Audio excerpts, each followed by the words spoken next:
jaunystė ištarė taip. Gintautas dar nežinojo, kas bus po to šiaip.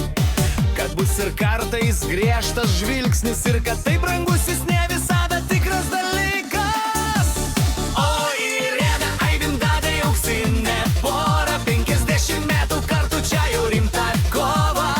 Bet jei dar šypsotės vienas kitam, tai čia jau meilė graži savo istorija. 50 savo istorija.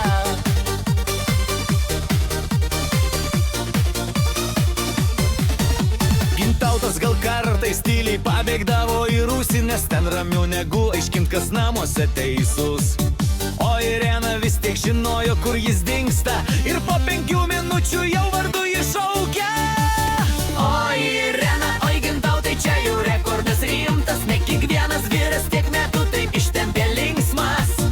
O Irena tikra kantrydė ščembonių, ves vyriauklė, čia jau profesija, ne hobis. Per tiek metų visko tikrai buvo, ir juoko iki ašarų, ir tylos prie stalo.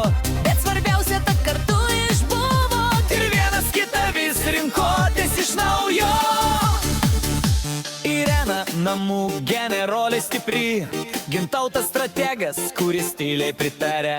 Ir taip per metus, per 10-mečius visus sukūrėt šeimą stiprią ir gražius namus. Oi Irena, oi Gintautai, auksinė pora, 50 metų kartu čia ne šiaip sau data. bet jei dar juokėtės vienas šalia kito, tai reiškia meilė čia tik dar stipresnė liko. Oi, ne,